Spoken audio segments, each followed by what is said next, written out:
Kung mabuhi mong isda sa aquarium or sa fish pond, mapaswerte ko na sa inyong kinabuhi or sa inyong panimalay. Karon ang pangutana diha, tinuod ba na nga belief system? Kung ako yung pangutanon as a fish keeping hobbyist, ako mismo ang moingon sa inyo nga that is not 100% true.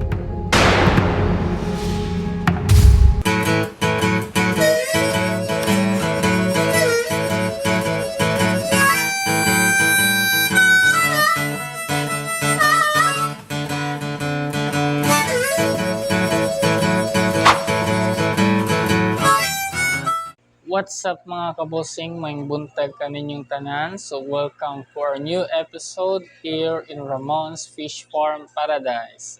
Karon mga kabosing, sa mga wala pa kaila sa kuha, ako si Boss Ramon. Ako'y owner sa pet shop nga Fish Farm Paradise diri sa San Vicente dan Bantayan. Usa pud ko ka fish keeping hobbyist. Nata diri sa atong pet shop karon. Karon aduna tay hisgutan nga topic about sa common belief about sa fish keeping hobby, no? So sa una pa gini siya nga belief handod karon nagyapon ang pagtuo. Kung mabuhi mong isda sa aquarium or sa fish pond, mapaswerte ko na sa inyong kinabuhi or sa inyong panimalay. So karon ang pangutana diha, tinuod ba na nga belief system? Kung ako inyo pangutanon as a fish keeping hobbyist, so karon ako mismo ang moingon sa inyo nga that is not 100% true.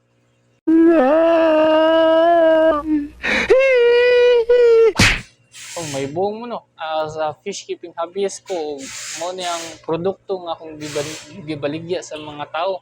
Makapangutana mo, ngano mong imo mo nagi di man ka mo to, ikaw mismo nga fish keeping hobbyist ka na maligya ka sa maligya kang mga isda diri sa lungsod sa Bantayan nga moingon man kang dili na tinuod because that statement nga pampaswerte ang magbuhig isda sa panimalay is only half true.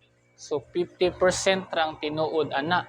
Ang katunga nga tinuod is what really brings prosperity and happiness to your life is if you become a responsible person, if you become happy, if you become passionate of what you do, or if you love what you do, having good relationship with other people. Lastly is having a positive state of mind or peace of mind.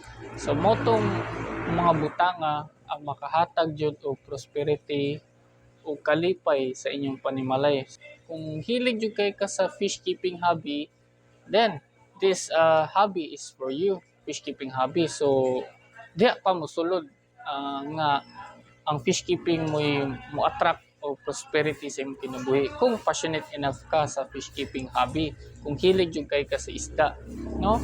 So that's why it's only 50-50 kung motuo kang magbuhi kag isda sa inyong panimalay pero di jud ka passionate, dili gyapon na siya mo attract og prosperity or swerte sa inyong kinabuhi. Dapat passionate enough ka. Pero kung dili ka passionate sa fish keeping hobby, you need another hobby na ma-build ang imong character. Mahimo kang responsible, mahimo kang passionate, maka-build ka good relationship with other people. So that's the time na mosulod ang prosperity. So dili lang fish keeping hobby, no?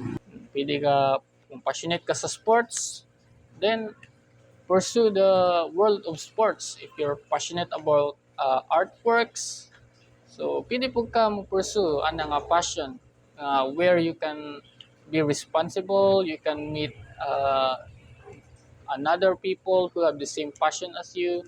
So diha pa musud ang attraction sa positive energy or swerte sa inyong kinabuhi, no? So that's why I'm saying nang belief system na kung magbuhi ko na kag isda sa inyong panimalay, swerte, 100% true ra na siya kung passionate ka sa fish keeping hobby. Kay kani di mo gini basta-basta nga hobby, because fish keeping hobby, you need to be responsible, you need to be passionate.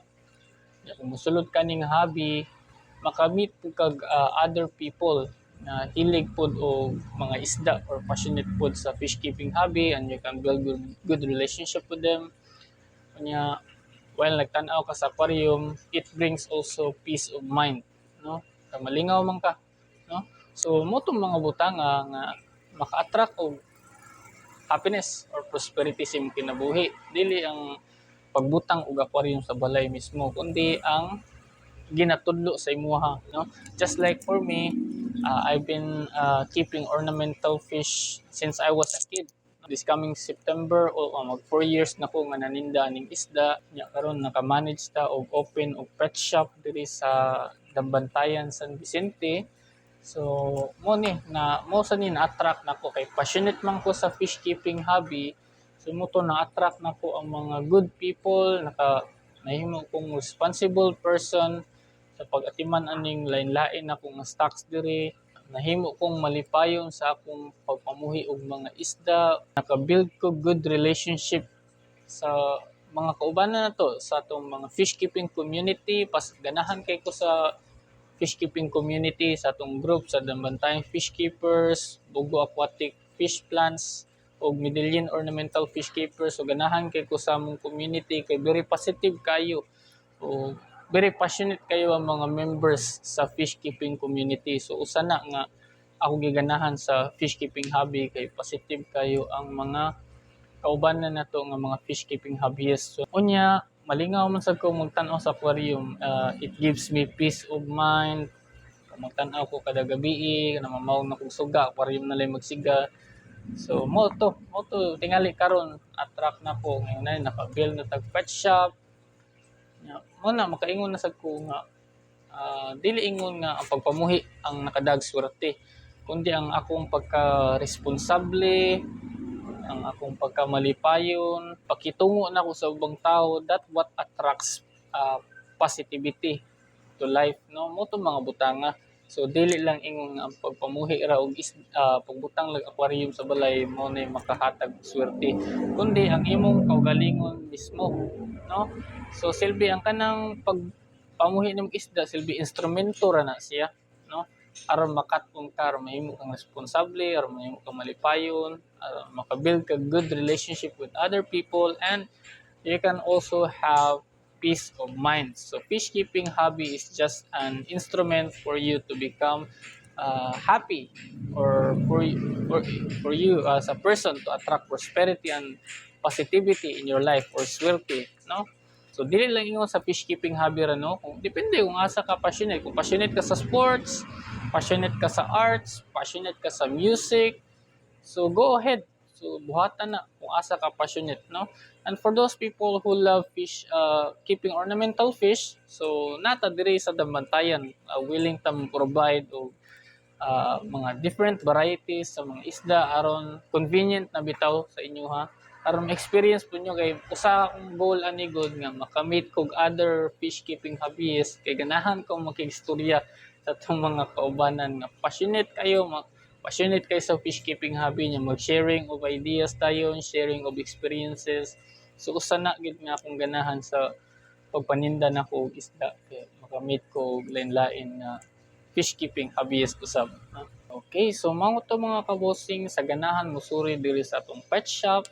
So located ang atong pet store diri sa San Vicente, Dambantayan, tapad sa Inis Motor Shop o diri sa Candaya Car Wash, no? O natay nagkalain-lain nga variety diri sa mga ornamental fish, no? Unya napo tay mga fish keeping equipments, unya sa mga lagyo makaship ra ta via series or V-hire within Northern Cebu. Unya murag kaya na nato makaship tingali ron og GNT, no? Or Lalamove. So pa ko ka-try pero dool ra mang opisina diri sa GNT, so murag kaya ra nato makaship ra tag GNT door to door. Okay, so mo to mga kabosing, I'm very glad that I could share this information to you. Mao lang sa to for this episode. O God bless sa atong tanan og happy fish keeping sa atong tanan. Alright.